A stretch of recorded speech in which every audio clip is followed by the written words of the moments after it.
राज्यामध्ये म्हैशीचं दूध 80 ते 90 लाख लिटर तयार होतं. गाईचं दूध सर्वसाधारणपणे 1,25 लाखापर्यंत तयार होतं. आणि राज्याचं पॅकिंग जर दुधाचं बघितलं तर ते 70 लाखाच्या आसपास आहे. 30 ते 40 लाख दूध हे बाय प्रोडक्टसाठी वापरलं जातं. राहिलेलं दूध जवळजवळ 40 लाख लिटर हे दूध पावडरीसाठी जातं. काही बाहेरच्या राज्यातले सुद्धा ब्रँड आपल्या राज्यामध्ये येत आहेत. परंतु एका बाजूला शेतकऱ्याला दुधाचा धंदा परवडत नाही.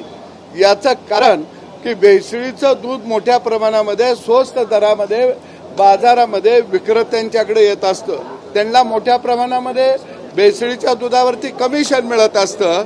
आणि एका बाजूला शेतकऱ्यालाही लुटायचा, ग्राहकालाही लुटायचा आणि आमच्या आरोग्याशी खेळायचं, असं या दूध माफियांचं या राज्यामध्ये चाललेलं आहे. आणि म्हणून अशा दूध माफियांना कडक शिक्षा झाली पाहिजे. अजामीनपात्र खऱ्या अर्थानं यांना जन्मठेपर्यंत शिक्षा झाली पाहिजे. कारण तरच दुधाळ जनावरं वाचतील, गावगाड्यातला शेतकरी वाचेल आणि आमच्या लहान लेकरा बाळांचं आरोग्य धोक्यात येणार नाही. पण सदाभाऊ, तुम्ही स्वतः सत्तेतले आमदार आहात दोघेही आणि मुख्यमंत्री तुमच्याच पक्षाचे आहेत.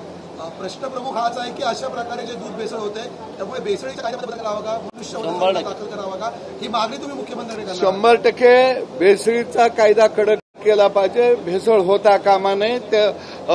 तिकडं तपासणी करणारे जे फूड ड्रगचे जे लोक आहेत त्याची संख्या वाढवली पाहिजे. ही मागणी आम्ही दोघं लावून धरू.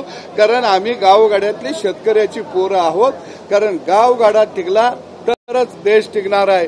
आणि देशातली लेकरं बाळं यांना जर पोषक मिळालं तरच ते त्यांचं भवितव्य पुढे घडणार आहे. या भावनेतून आम्ही या ठिकाणी हा प्रयोग दाखवला महाराष्ट्राला की कशा पद्धतीनं भेसळ माफिया राज्यामध्ये कार्यरत आहे.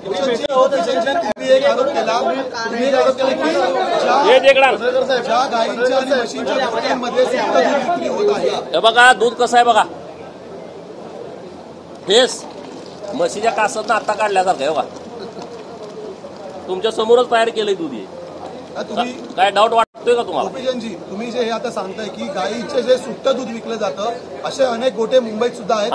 आता तपासणी होणार आहे का? तुम्ही एफडीएकडे मागणी करणार आहात? थांबा हे बघा,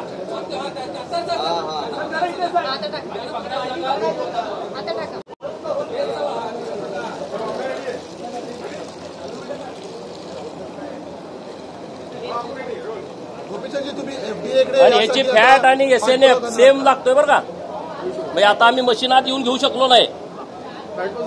सेम फॅट, SNF पण तसाच म्हैशीच्या दुधाचा. गाईचं म्हैस करणे, पाण्याचं दूध करणे, केमिकल टाकून दूध करणे आणि वेगवेगळं तेल असेल, बाकीचे जे मटेरियल तुम्हाला दाखवलं ते युरिया सुद्धा टाकतात. युरिया आम्ही शेताला टाकतो. युरिया तो ह्या दुधात भेसळ केली जाते. त्याचं प्रमाण आहे.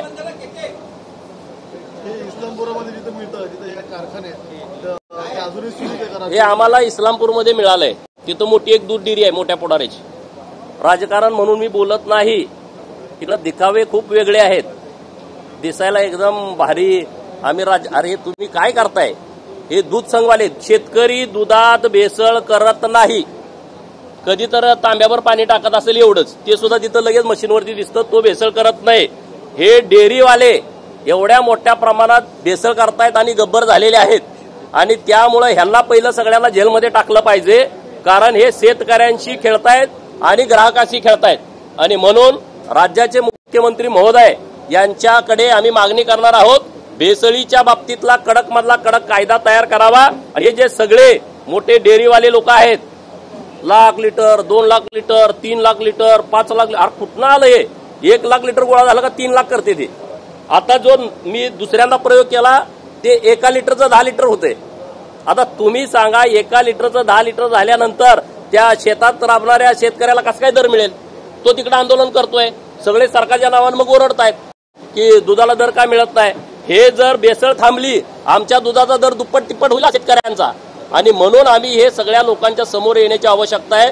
आता मला काय लोक बोलले, अरे तुम्ही कशाला असं करताय दुधाचा धंदा. अरे मग इथं मुंबईमध्ये राहणारी, पुण्यात राहणारी, शहरात राहणारी लोक ज्यांचा काही दोष नाही, जे रात्रंदिवस राबून पैसे देत आहेत, त्यांना तुम्ही कसलं दूध देताय?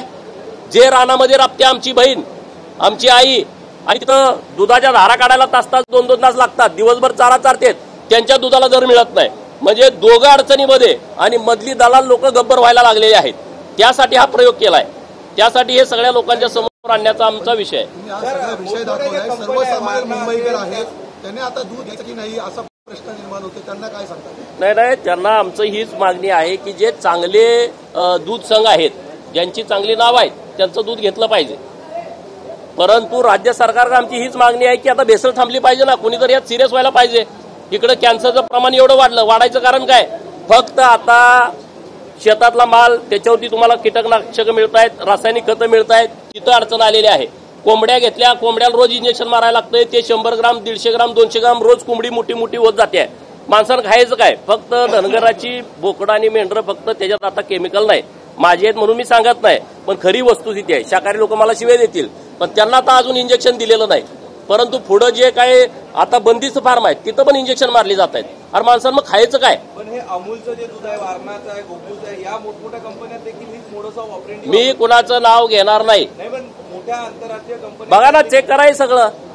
चेक हे असं जर दूध होत असलं तर तुम्ही सगळ्यांनी चेक करा. मी कुणाचं नाव घेणार नाही. माझं कुणाशी असं बंधन नाही. पण दुधात अशा पद्धतीची भेसळ सुरू आहे.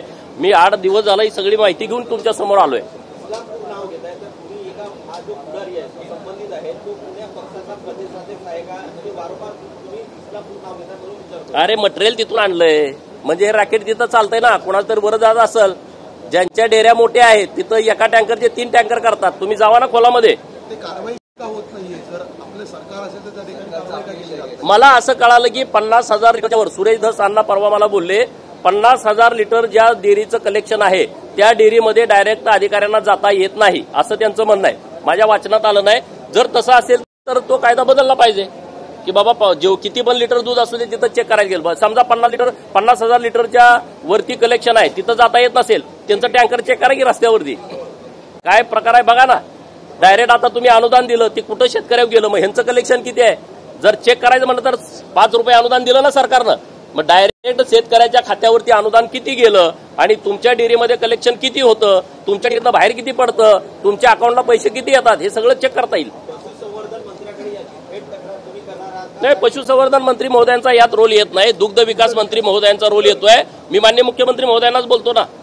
सर, आज ख्रिस्ती समाजाच्या वतीने तुमच्या विरोधात आंदोलन केलं जाते, मोर्चा काढण्यात येतोय. वारंवार ख्रिस्ती समाजाबद्दल अपमान. मी काय अपमानित बोललो? ऋतुजा राजगेनं आत्महत्या केली. का केली? मी म्हणतोय का? नाही. आई वडिलांनी तक्रार दिली आहे की दबाव टाकत होते धर्मांतरण करा म्हणून. काल अहिल्यानगर SP साहेबांचा मला फोन आलता. तुम्ही फोन करून विचारा. तिथं पण असाच प्रकार घडलाय. काल धर्मांतरण करण्यासाठी दबाव आलाय. मग हे ख्रिस्ती लोक जे रस्त्यावरती उतरलेत माझ्या विरोधात, ते जर त्याला न्याय मिळावा म्हणून उतरले असते, मी त्यांचं अभिनंदन केलं असतं ना. मी तुम्हाला काय बोललोय? धर्मांतरण करायचं नाही. करायचं का? तुम्ही आमिष दाखवून, दबाव टाकून तुम्हाला काहीतरी चमत्कार करतो, तुम्हाला बरं करतो, तुम्हाला दवाखान्याला जाऊ नका तुम्ही, आम्ही प्रार्थना करतो तुम्हाला दुरुस्त करतो, हे योग्य आहे का? तुम्ही घराला पैसे देतो, रेशनला तुम्हाला गहू देतो, तांदूळ देतो, शाळेचं दप्तर देतो, पुस्तकं देतो, आणि मग तुम्ही धर्मांतरण करा. हे इथून पुढे कुठून आली एवढी लोक? 2011ची जनगणना आहे. 2.5 कोटी ख्रिस्ती बांधव अख्ख्या देशात आहेत. महाराष्ट्रामध्ये सगळे मोर्चे झाले. काढा ना किती लोक. ही सगळी कन्व्हर्टेड लोक आहेत.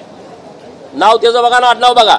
आणि म्हणून सुप्रीम कोर्टाच्या आदेशाप्रमाणे ज्यानं SC ST VJNT OBCच्या जात प्रमाणपत्राचा वापर करून नोकरी मिळवलेली आहे आणि त्याच्या धर्मामध्ये बदल केलाय, धर्मांतरण केलाय, त्याच्या पूजा पद्धतीमध्ये बदल झालाय, जन्म आल्यानंतर बारसं वेगळ्या पद्धतीने घालतोय, लग्नाचा कार्यक्रम त्या पद्धतीनं करतोय, कन्वर्ट झालेल्या पद्धतीनं, मृत्यू झाल्यानंतर जाळाच्या ऐवजी त्याला पुरला जातोय, तर त्याचा पुरावा जर त्या मुख्य अधिकाऱ्याला दिला तर त्याला बडतर्फ करायचं आहे. ही मागणी केल्यानंतर हे सगळे बिथरलेले आहेत.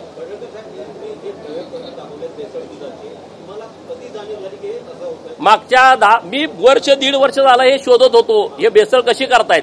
पुराव्याशिवाय बोलायचं नाही अशी माझी पहिल्यापासूनची भूमिका आहे. आणि म्हणून माझे सगळे सहकारी 8-10 दिवस मी गावाकडे करून बघितलं 2-3 वेळा कसं दूध होतंय. दुधाचा वास येतोय बघा, सेम दुधासारखा. हे संध्याकाळपर्यंत ठेवा, असाच ठेस राहतोय. किती डेंजर परिस्थिती आहे. आणि म्हणून म्हणलं एकदा लोकांना कळायला पाहिजे. मग आता माझ्यावर काय टीका टिप्पणी झाली तर मला त्याचा फरक पडत नाही, परंतु गाईच्या आणि म्हैसीच्या दुधाला गावातला दर मिळाला पाहिजे. आणि जे लोक विकत घेत आहेत पैसे घालून, त्यांना चांगल्या प्रतीचं दूध मिळालं पाहिजे. मधले जे गब्बर व्हायला लागलेत, नालायकपणा करायला लागलेत, स्वतःच्या पोराला हे पाजाल का रे तुम्ही?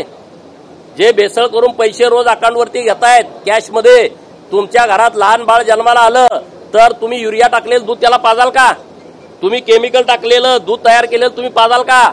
तुम्ही तेल घालून त्यामध्ये वेगवेगळे, आता मी ते नावं घेत नाही, नाहीतर सगळे प्रयोग नवीन चालू होतील, ते टाकून तुम्ही करणार का? जे तुम्ही जीवनाशी खेळाल का? तुम्ही इतर लोकांच्या खेळतायत असं, म्हणून हा प्रयोग आहे.